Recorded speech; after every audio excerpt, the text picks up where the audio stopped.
他给我非常深刻的印象就是他在法庭上的思路，他的表达，他的这个逻辑都非常的清晰。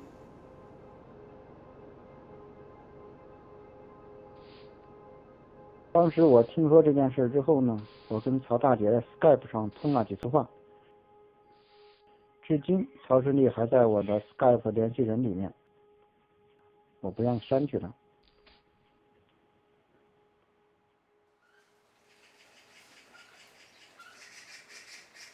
Her grievances started with the housing issue, and she wanted to disclose, corruption. And we invited her to the training, which a part of it is how to use UN human rights instruments to do advocacy at home.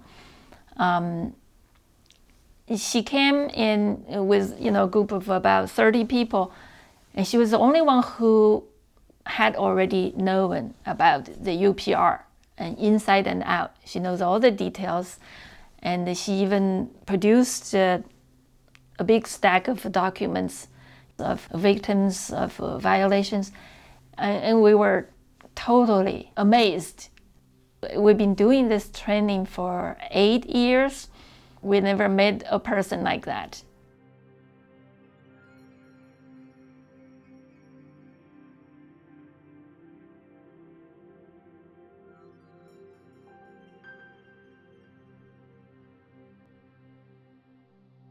By that time, she had been detained in the re-education through labor camp 2 times. So it was very impressive, somebody who had suffered so much, who had not been crushed, and become so determined not only to seek justice for her personal grievances, but also to devote herself to organizing all the people in the same kind of boat, and to have collective actions.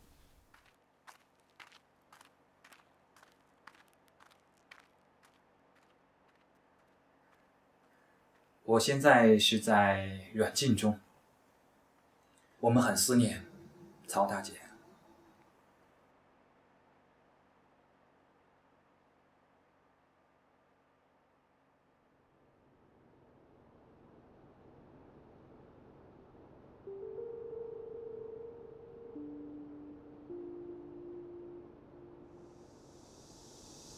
其实，她每天都陪伴你。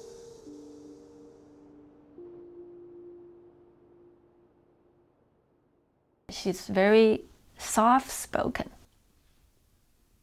very thoughtful, very determined. You would not imagine that she, in the end, has so much power and strength. She has this sharp focus on using the process of UPR to expose the lies that the government is telling the world.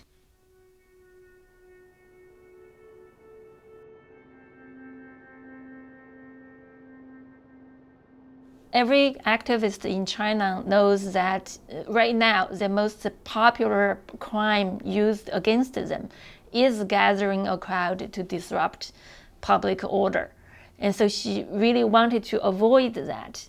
And meanwhile, you have to still push forward. Otherwise, you don't say anything, you don't make any noise, then you don't do anything. And so she, at the same time, she did prepare a report to be submitted to the UPR. The deadline was April 1, so that was before the set-in. So she submitted in this balanced way, using tactics. The more you go into this process, you find that every step you can be stopped, silenced, persecuted, harassed. In the training, we always give them the examples of past participants and saying, be aware and you decide whether you still want to be part of this. In fact, before we even invite them to come to the training, we would tell them the risk involved.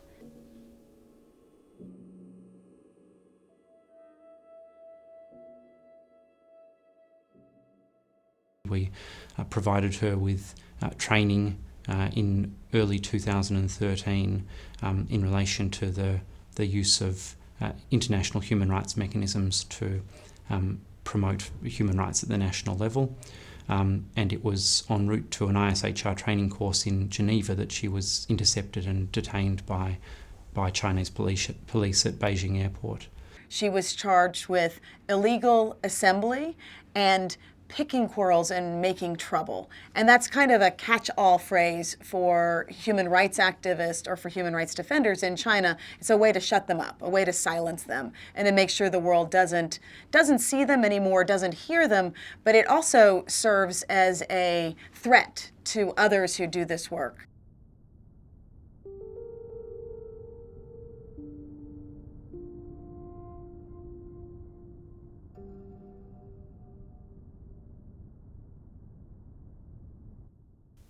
They knew, how serious her conditions had developed.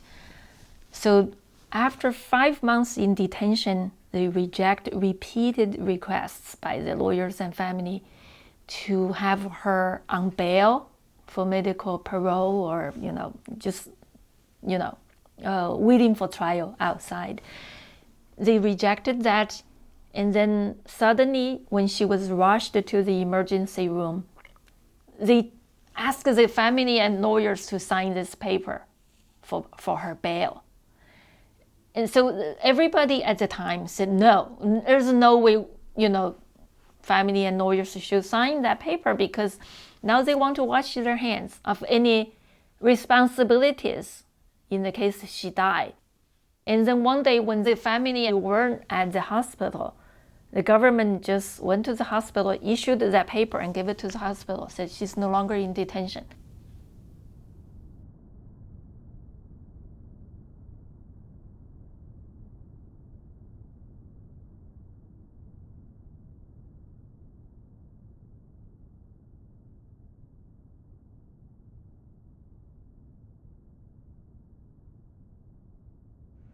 其实我觉得我也挺亏欠曹大姐的。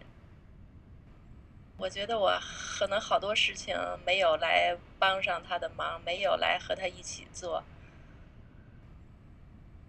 想想心里面也特别难受。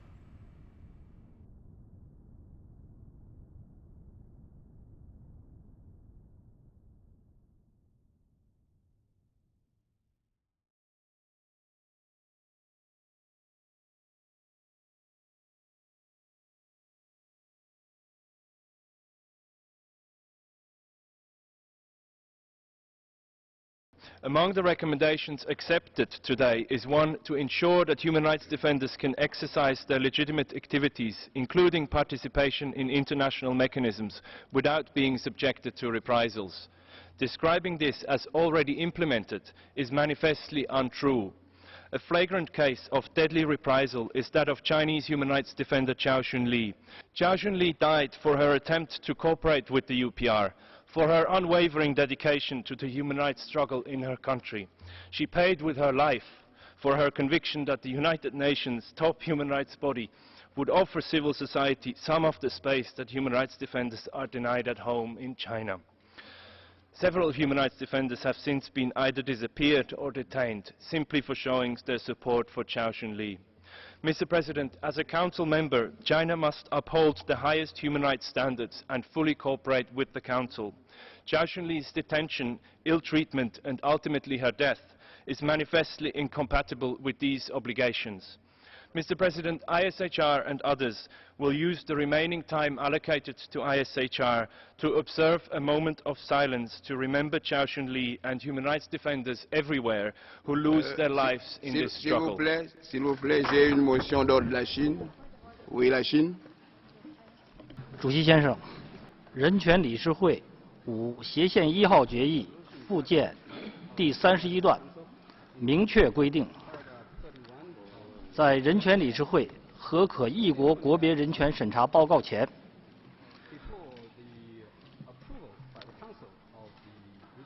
除国家外的其他相关利益攸关方，只能做一般性评论。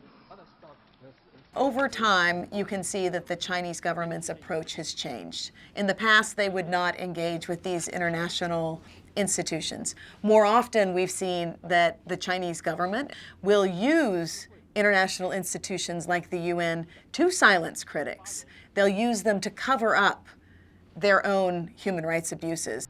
我再一次希望主席马上做出裁决。International human rights groups tried to bring forward a moment of silence for Zhao Shunli's death. And you saw how hard the Chinese government worked within the procedures of the UN to silence that, to say that, effectively to tell the world that she had not died, that her life had not been sacrificed to try to tell the truth. Je donne la parole à Cuba.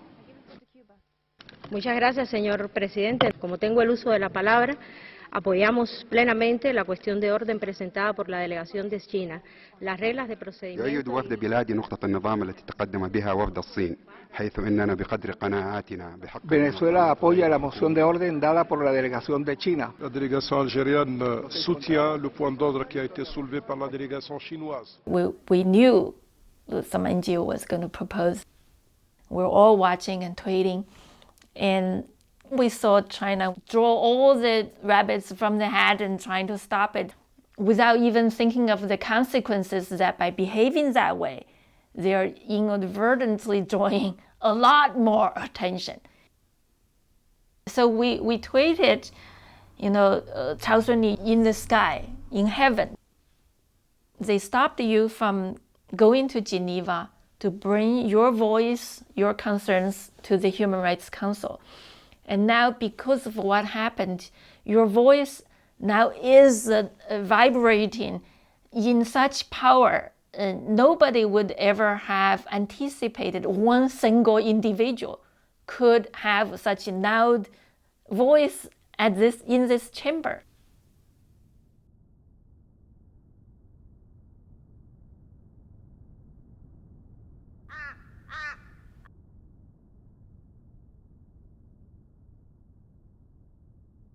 I think China, the government, is creating increasingly more people like Zhao Shunli. There are a lot of people who are determined to fight for their rights. Not only they now know their rights, and then they see how stark the contrast between what the government says and the government does. She said, I would one day give you photos from my youth. I look a lot more beautiful. I look terrible after being through what I went through.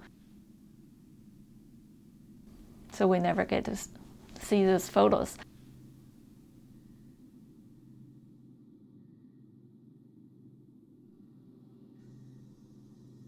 我们看到了她，曹雪女士。